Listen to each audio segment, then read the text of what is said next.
আমি এই মুহূর্তে অবস্থান করছি ধোলাইপাড় থেকে যাত্রাবাড়িমুখী যে ফ্লাইওভারের পাশের বিকল্প সড়কটি রয়েছে সেই সড়কে আপনাদেরকে যদি একটু দেখাতে চাই যে এই সড়কের এমন বেহাল অবস্থা। এই সড়ক দিয়ে প্রতিনিয়ত চলাচল করছেন হাজারো মানুষ, গণপরিবহন থেকে শুরু করে বিভিন্ন পরিবহন। এই সড়ক দিয়ে চলাচল করতে গিয়ে খানাখন্দে পড়ে বিভিন্ন পরিবহন উল্টে যাচ্ছে, বিভিন্ন দুর্ঘটনার সৃষ্টি হচ্ছে। আমরা আজকে জানার চেষ্টা করব এই সড়কের পরিস্থিতি এবং এখানকার স্থানীয় বাসিন্দা থেকে শুরু করে এই রাস্তা দিয়ে চলাচলকারী যারা রয়েছেন তাদের কাছ থেকে জানার চেষ্টা করব এখানে প্রতিনিয়ত কি হচ্ছে। চলুন জেনে নেওয়া যাক।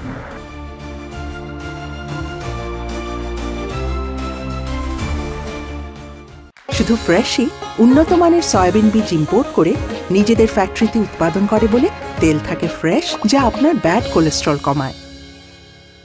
ঢাকা শহরের ব্যস্ততম এলাকার এমন একটি সড়ক যেখানে প্রতিদিনই ঘটে ছোট বড় দুর্ঘটনা।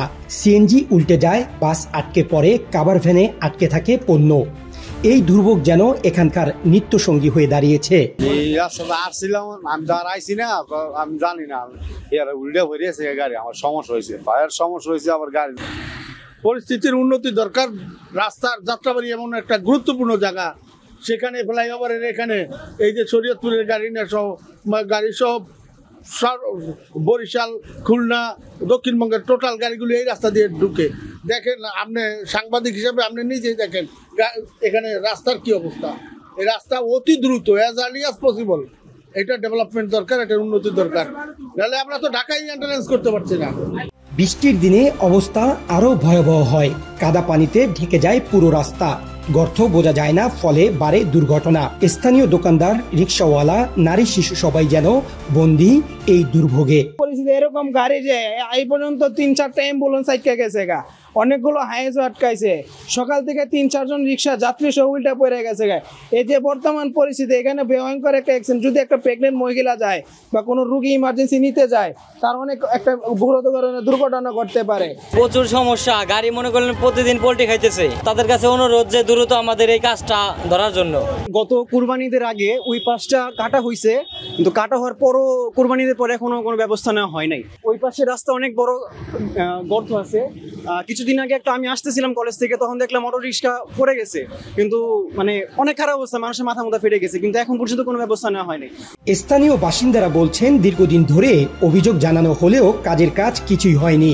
তারা সংশ্লিষ্ট কর্তৃপক্ষের কাছে আকুল আবেদন জানিয়েছেন অবিলম্বে এই সড়কটি সংস্কার করতে যেন পদক্ষেপ নেওয়া হয়। কার কাছে বলবো, বলার কোনো ভাষা নাই আমাদের। উপরেও জানাইনি হয়েছে, থানায়ও টেলিফোন করা হয়েছে, কোনো কাজ করে না। সকালেও না হইলে 4-5টা গাড়ি উল্টে পড়ে গেছে গা। এই রাস্তার কোনো কাজ করে না, রাস্তার মধ্যে পানি জমিয়া থাকে, হাট বাজার কিছুই করতে পারে না, আনতে পারে না, বাচ্চারা স্কুলে মাদ্রাসায় যাইতে পারে না।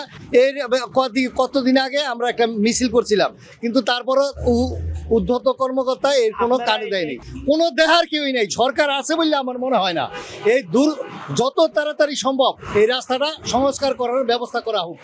বলে কি লাভ হবে ভাই, অনেক বলছি, কোনো উপকার আসে না। রাস্তাঘাটের বেহাল দশা, পাবলিকের মাথা নষ্ট, পাবলিকের বড়ি বাড়ি সব ভেঙে চলে যায়, গাড়ির কলকবজা সব নষ্ট হয়ে যাচ্ছে। স্যার কেমনে দান্দালি বাটপারি করে খাবে এই দান্দা এখন বাংলাদেশের মানুষ। হ্যাঁ, যারা দায়িত্ব আছে তাদের দ্রুত উচিত এটা পদক্ষেপ নেওয়া, কিন্তু কাজ তো হচ্ছে না। খালি লিখসার মার, আমাকে দিলে আমি পাস করলে ভালো করে ফেলবো, কিন্তু হচ্ছে না। 9 মাসের মৃত্যু, কষ্ট করেই যাচ্ছি। এই সড়ক দিয়ে চলাচলকারী পথচারী থেকে শুরু করে যানবাহনের যে ড্রাইভাররা রয়েছেন এবং স্থানীয় বাসিন্দাদের দাবি দ্রুত পদক্ষেপ নিয়ে সড়কটি সংস্কার করা হোক, এমনটাই জানাচ্ছেন এই এলাকার বাসিন্দারা। Sohag Khan, Dainik Inqilab, Dhaka. Super fresh fortified soybean তেল, শুরু হোক হেলদি লাইফের জার্নি।